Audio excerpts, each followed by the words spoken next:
You're listening to Word of Mouth from BBC Radio 4. Do you remember the clangers? That was me whistling, actually. Wasn't it funny how they made noises, no words, but you kind of felt you knew what they were saying?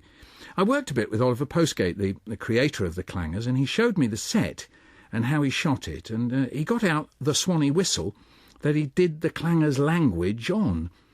Apparently the BBC once censored what the clangers said because it was too political. That's what I was told, anyway, although they spoke in whistles. Anyway, we got interested in the idea of communicating just by using sounds and noises without using words at all. What does it tell us about language and how it works? Linguist Laura Wright and I are joined in the studio by two comedians who are also actors, Steve Oram and Julian Barratt of The Mighty Boosh. Steve has just directed a film in which Julian takes part called Ah, which I think is 8 A's with an H followed by an exclamation mark. It's a film without words in which all the actors act and speak like monkeys, in grunts and gibberish, if I can use that word. So now, Steve, you starred in the film Sightseers, a very black comedy about a couple on a caravan holiday who go on a murder spree. Now, you also co-wrote that, and you wrote this film too. What made you decide to, how can I put it, tear up the script? Don't you like scripts? Don't you like scripts that you write? No, I don't like them very much. Who needs words? It was just the excitement of doing something you shouldn't do, something slightly anarchic, really. It's got no words. Everyone speaks like apes, but it's set in South London. Did you actually write down the grunts? Did you write grunt? No, I wrote it all out in English, so we had a full script of pages and pages of actual dialogue, and then when we got down on set, we threw away the script, and the actors just appropriated the meaning of the scene, the main focuses and the main forces in a scene, and just conveying it without words. So instead of walking in a room and saying hello, someone would go, Was this due to seeing Planet of the Apes when you were impressionable young children? It was really. I mean, to explain, this film's all set in quite an ordinary suburban world, so the world all looks the same as our world. You know, everyone's got cars and microwaves and things, but it's just a much more primal way of speaking. It's sort of an alternate reality, as if language hadn't developed in the way it has now. So Julian Barratt, how did Steve pitch this to you, and what made you want to do it? I mean, did he come in front of you and say, no? Yeah, he just said, do you want to be in a film where people speak like apes, and but it's set in the modern world? And I said, yeah, almost before he'd finished the sentence. Didn't even read the script. It sounded great as an idea. It was a very well constructed sort of story and very funny. And I was saying, surely you're going to put subtitles in this or something, you know? And you were saying, no, I'm not going to use subtitles at all, and I'm just going to have grunts. And I was thinking, oh. But then it was just a great challenge, I suppose. And it's like an acting exercise or something. It would go along and do a scene in language, normal language. Do it a few times maybe, and then Steve would go, right, now we're going to do it in so it was a translation. So then we would still retain the sort of music. I mean, you would use the words to help sort of navigate sort of moments in the scene, and so everyone was on the same page, I suppose. And then we'd do some run-throughs without words. It would compress it quite a lot, actually, sometimes, wouldn't it? Yeah, you'd leave out all the dialogue that was superfluous, so you just cut every scene down to the basic core of what you need. So you'd done it first with real dialogue. Yeah, that's you knew right. What the sort so of, it gives you the shape of the scene. It. Yeah. Was it, you know how when you've just taken a mighty mouthful of cheese sandwich and your mouth is completely full and somebody asks you a question and you have to answer and you retain the intonation and you retain the pattern of what you're saying? Yeah. Did you keep the intonation and the pattern? Well, not really. I mean, I think everything was just really simplified, but all the actors were different. Everyone had their own take on it. So Julian was quite small and understated, but we had a beta male. Even though he's an alpha male? Yeah, well, that's right, I yeah. sort of thought maybe that, you know, they don't need to do as much sometimes, those big gorillas. Yeah. You see them, they just sort of look, and it's quite frightening if you... Not that I was I was a bit more of a crumbling alpha, if you know what I mean, or an alpha who's slipping off. An alpha on the way out? An alpha on the way down, yeah. So, Did you look at what real apes do? Did you look at orangutans as opposed to chimpanzees, or was it not? Not in a very methody way. I'd love to say I did that, but I didn't know. I mean, other than having had, when we worked on the Boosh, we had an ape in the show, and there was a guy who did a lot of ape work playing the ape, and so he brought in various pipes that he would do different sounds to get the different vocal sounds of the apes and stuff, and he was very technical about it all, but we were doing a kind of silly comedy show, so it didn't really need to be. But you were observing this ape, were you? And I go to the zoo all the time with my children, so we're always watching these sort of grunting sort of thing. Just while you were talking there, I went, and I suddenly realised I just grunted. Yeah, there's quite a lot of grunting in between. In between while people speak. Well, and in your work with the Mighty Boosh, I mean, you clearly love language, Julian. You used it brilliantly. I mean, your character, Howard Moon, he's a deluded creature who calls himself, I think, the Jazz Maverick. Yeah, he's a poet, jazz poet. Yes, well, didn't you miss all that lovely verbosity and verbal shenanigans? No. It's nice to strip it away, isn't it? And just think in terms of physicality as well. I love that. And let me flip this over to the audience. I mean, tell me why you think, from an audience point of view, this is interesting or necessary. Well, you don't worry about them, do you? What with the audience? No, well, we just grunt, don't we? We watch the film and go, and then you do all that sort of non-verbal communication with the hands. It's that I'm just really interested in that weird contrick that we all play on ourselves, thinking that we're not big, horrible apes, because we actually are, aren't we? And it's this weird thing that language helps us kind of con ourselves and define ourselves, I think. And we're all posturing and posing, and language is a big part of that. Whereas you strip it away, you've just got a bunch of weird primates running around, being quite horrible, really, most of the time. Nice at some points, That implies then that you see language as something artificial, something that comes after, as it were. Language is very social, isn't it? It's a lot about social, about grooming and making societies feel comfortable, and groups of people feel comfortable. Whereas I don't know if it's artificial. I just think I find it quite funny how we've developed that, and I was just trying to imagine an alternate reality, really. Somebody else I was thinking of was Harold Pinter. Now, I mean, in some ways, Harold Pinter, of course, is very eloquent, but there was, in some of his early plays, he communicated as much through a pause as he did through the words, and you would have people not communicating but just talking from inside themselves. It got very much to their primal desires. So I would say my thing, you would say your thing, and we weren't really talking with each other. We were just saying this stuff, and at times looking at your stuff, that it was a little bit like that. There's not only communication going on, there's non-communication going on, which drama can show very well, can't it? Yeah, it can, definitely. The subtext of all the stuff that's being said, of course, you could be saying very nice things to each other, but it can be basically, I'm going to kill you. Yes. Well, how did you do that with your grunts? Very nice grunts, whilst hating... I think it was much simpler, so it was grunts of intention and then a lot of looking. A lot of the scenes just became physical. Without the luxury of language to explain, you just become really simple and physical. Can we hear a clip? Now, I have to, a little bit of health warning for our Radio 4 listenership. It is pretty full on, isn't it? Not probably suitable for the afternoon audience, but let's hear a bit of what you came up with and tell us what's going on. What are we going to hear now? So this is a dinner scene featuring Julian Barratt, who is right here to my left. He's Jupiter, who is the alpha male of this family. Yeah. And he's presiding over a family roast dinner, which features a severed human leg, which has been cooked with rosemary. And he's handing out bits of meat to his family in set order, but his beta male challenges him, and he fails to put him down.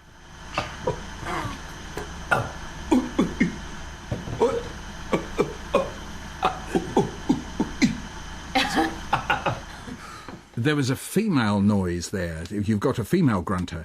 Yeah, that was the daughter. Yeah, he was just receiving some meat. I see. Saying thank you. And are they competing for the hand of the daughter? Have I got Surprised, the wrong? You didn't bleep some of that out. Well, certainly it was quite shocking, I must say. Sorry Yes. about I'm that. still I apologise. reverberating. What I noticed was how discreet all the grunts were. Because have you had the experience, I mean, I'm sure you've had this experience of sitting on a bus and there are people behind you speaking a language you don't speak, and you can't hear where the word boundaries are. You just hear a noise. Discrete in the sense of chopped up segments. Into bits. Whereas that was very chopped up into bits, wasn't it? With lots of intakes of breath. And indeed, there was some what sounded like ingressive noises. I mean, sounds made on the breathing in as well as on the breathing out. Yeah. What does that mean? That's quite Scandinavian. That was, That was they do that in Julian's Scandinavia, don't they? I was doing more low-key sort of ape, you know. Low-key Scandinavian Low-key ape. Scandinavian ape type acting. Which is on my Spotlight page. of course it As a is. skill. Yes, no, I remember looking it up. That's right. Old Norse ape grunt. Good. And it just try and teach us a little bit, because I'd love to be Well, able to do it. Go on. You didn't want to do things that sounded like words, particularly.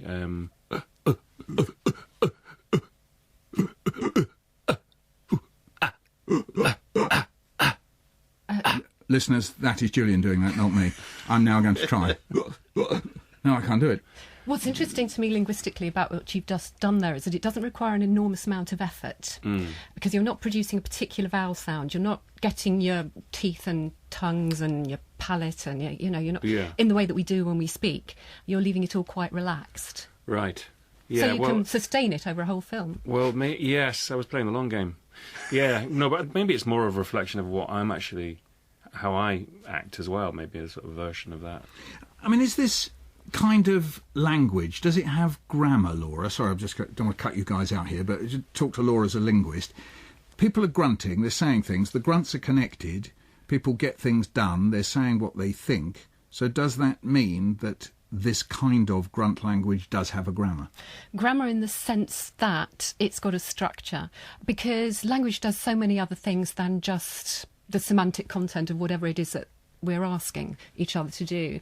And we give away so much information each time we speak, such as, you can hear I'm a woman, for example. You probably can tell what age I am. You can probably tell what region I come from. You might even make a guess as to what political views I hold. They may be wrong. We're often wrong about each other. We make lots of wrong judgments about each other every time we speak, but we make these without knowing that we're doing it. So we're constantly filtering that stream and making judgments, and that's affecting how we view that person. And of course, it's continual negotiation. We change.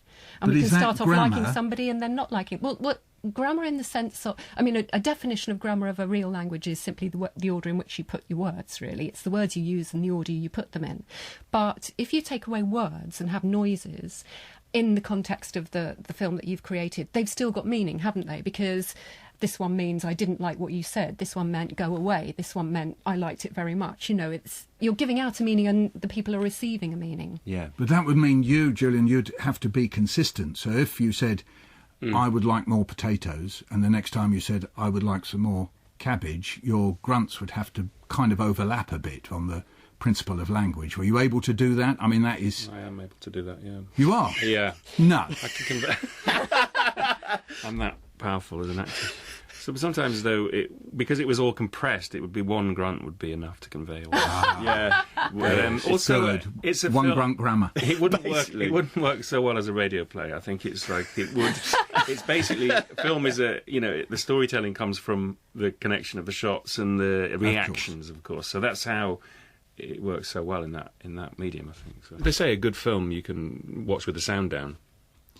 You described there, Steve, that some of it was about going back to a kind of origin, some idea that it's sort of where human beings began. So I wonder, was it all like regressing to childhood as well? Was there, there's these two theories that, we have that's interesting. the origin of society, but Yeah. the origin of the self, and sometimes these things overlap a bit. So was there some way, sometimes when you were doing it, that the playing aspect of it, was it like regressing to childhood? Yeah, I at all? quite like that because I remember hanging out with one of my friends, a 2-year-old, I think, how old was he?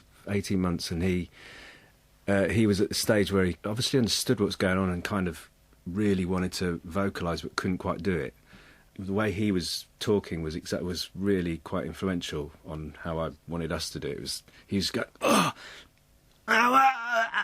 he couldn't quite form the words. Yeah. That was really... So you wanted all the effort Yeah, there was... and the intention. Yeah, that's right. And And the two-year-olds will frustration. accompany the giving and taking and so on with little noises, won't they? Yeah, The rest of it. right. And so, yeah. I wanted to know how much of an ape thing it was supposed to be, or how much it was supposed to be early human, or was it so... I watched Quest for Fire quite a bit with my kids. Remind me, what's that? It's an old... It's a brilliant film, actually, but it's set in Neanderthal times, and they don't have... Interesting. So it wasn't 2001, The Space Odyssey. It was Quest for No. Fire. Yeah, Quest for Fire, I like that a lot, yeah. Yeah. It's, there's no language, although the language in it was created with the help of Anthony Burgess, I think. Où la metto?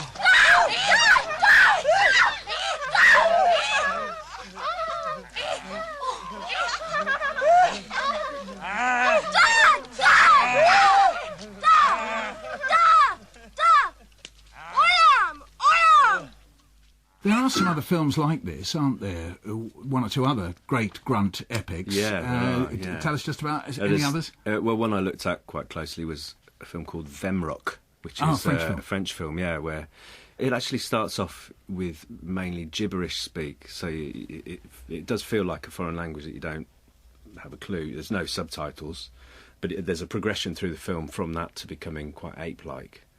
And he basically, it's about a guy who gets out of the rat race and smashes up his flat, and over the course of the film he regresses into a caveman, basically. I'm trying to get a link here, I'm probably forcing it, between a view of society and a view of language, that there's somehow or other that you guys, forgive me if I'm putting words in your mouth, there's a certain pessimism about you.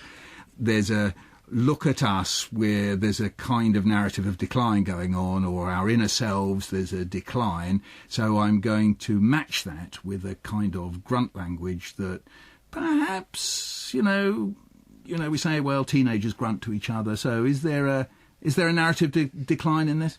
You could read it like that if you if you It's like wanted. sort of Stone Age, Stone Age brains or whatever. We're not far away from there, are we? But Yeah. we're dressed up in funny clothes, and we talk. Yeah, it's the suburban setting and the ape-like communication, rather than a decline. I think it's an alternate, imagined dystopian view. So it's as if that's what the intent was. I think we've always let's been listen to them rock, or I think Oh, French yeah, people say great. tem rock, I think. Do they? So, All right. well, the word tem in French means a translation. So I think there's some sort of pun going on in the title. I don't know. Anyway.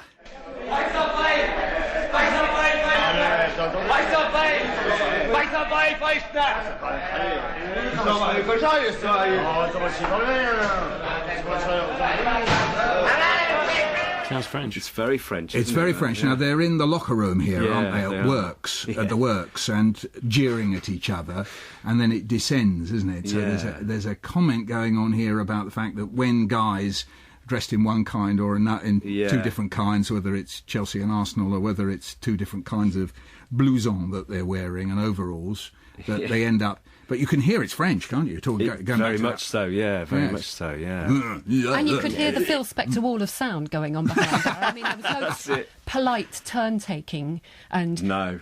carefully waiting for somebody to finish before you pitch in with your own grunt or whatever. I mean, there again, they were doing it in French. I liked the sound of it. Yeah, Definitely, no, I've it's not just- seen the film, so I don't. Yeah, it's excellent. So, Investigate that. one word that's used to describe these things, Laura, this kind of stuff, is gibberish. Now, it's a very pejorative word. I mean, we've been calling it grunt or grunt language. Did you call it Yeah. anything on set? Or just... I Grunted. said, right, go ape.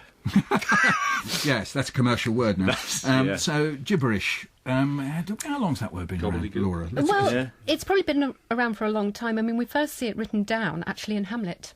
Oh, In an actoring kind of context. The sheeted dead did squeak and gibber.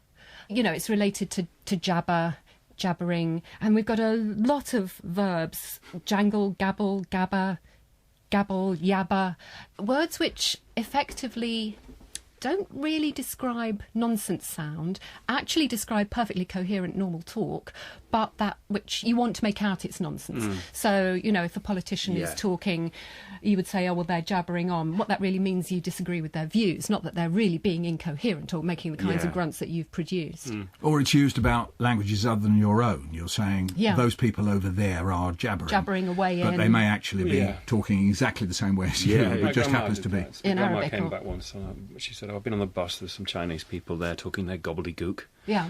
I found that quite funny that she'd just think didn't have a real language. Yeah, I know.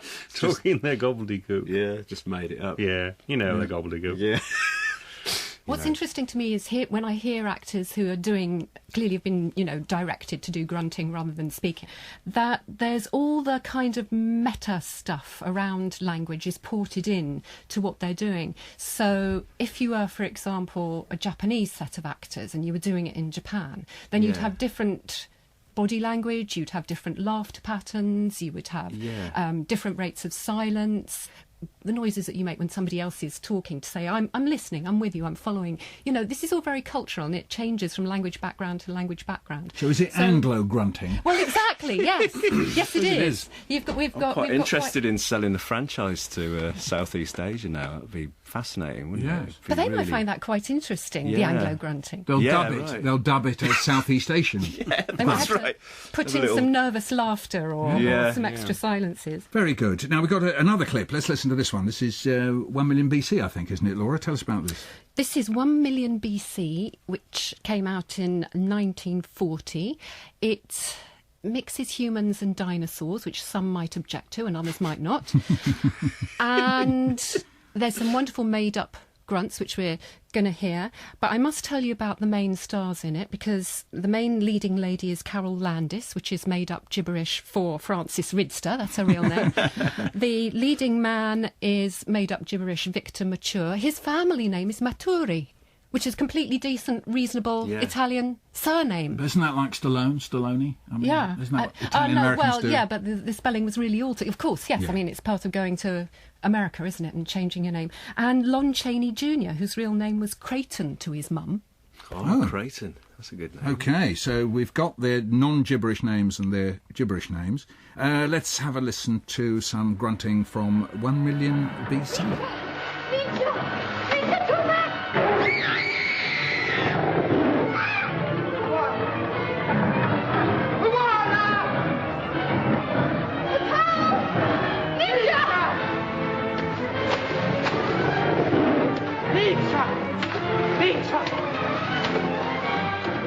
That sounds gruesome, doesn't it? That's not really grunty at all, was it? It was more like kind of Nietzsche or Licha or something. Yeah. They're very kind philosophical. Well, they're sort of Nietzsche. Oh, well, obviously, yes, of course, it's Nietzsche. Yeah, that's right.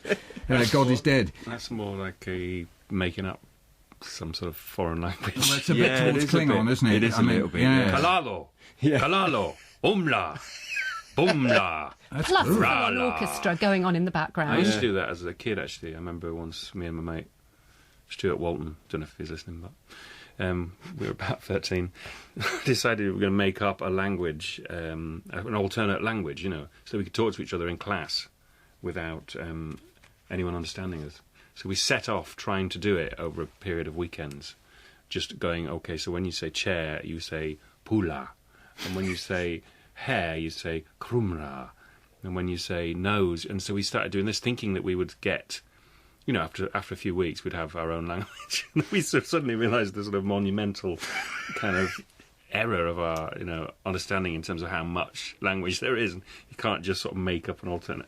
I think you have to tell your friend, Stuart, that you've got to this point now, though, with the grunts. I finally achieved it. Can I have your word for chair again? Pula. I think it was pula. Was it pula? I think and what it was the yeah. other one you just gave us? Did it end in an R as well?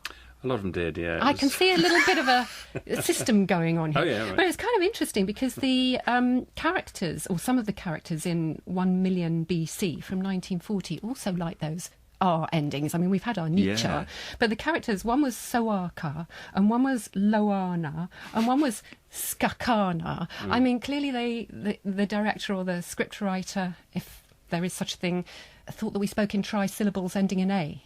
Is that an Anglo-American gibberish thing, is it? I think it's a lack of imagination, personally. But Oh, right. I think there are children being born at this very moment who have these names. My experience of going into primary schools is that there's a new wave of names coming in that do all end in R, Sokana. So I think, almost certainly that 1 million BC is an inspiration for parents. Yeah. And let's remind ourselves, the movie business started out in silence. And in fact, thinking of The Artist, modern silent film. So in a way, we do have non-verbal communication in movies as part of the movie tradition, don't we? It definitely is, especially I used to love Laurel and Hardy and Buster Keaton and loved those things when I was little. I mean, that's just a lot of it's physical gags, but there's actually quite, they're emoting quite a lot as well, especially Laurel and Hardy. They're two mates who kind of love and hate each other, and you've got all this great stuff going on. No language in that, just a bit of music. And if you take an expression, say, of Laurel's, that is, in a way, a word, isn't it? When he kind of sits there... You mean that, or the pathos? Yes, when he scratches the top of his head and it's got to the point where he's, like, in despair. Yeah. That, you recognise it. It belongs to Laurel, and we don't have a word for it. We know that's Laurel scratching his head in despair. Word done by scratching the top of his head.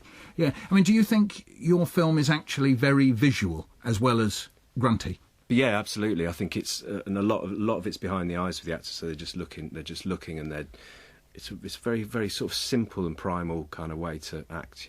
I don't want to go back to doing anything. You're going to just stick with grunt movies, are you? Yeah. Are you going to do that in Midsummer? I'm doing Midsummer Murders. So, what, you're acting in it? Yeah, so I'm going to bring that to So this is kind of what you've taken away from the experience. Junk the script altogether. That's right. You're just going to go into Midsummer Murders and grunt. Yeah. Oh, you killed him. That's right. That could work. Yes. Like Lassie, when Lassie barks and they interpret it. Lassie, yeah.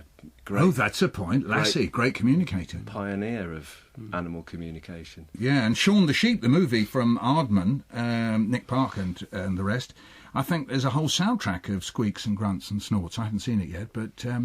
I've seen it. Are you in it? I've seen it twice. No, you've seen with it, my sorry. boys, yeah. Yes. That's great, actually.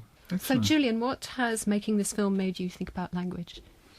Yeah, I suppose sometimes it's nice to step off the linguistic...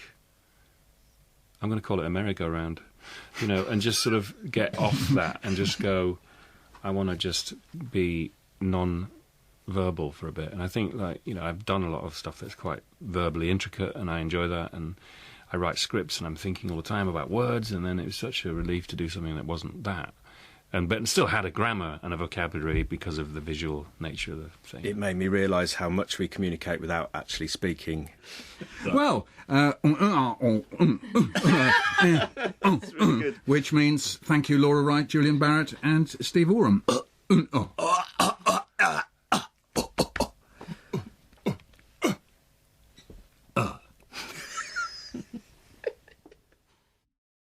Thanks for listening. You can find other programmes about language and society at bbc.co.uk/Radio 4.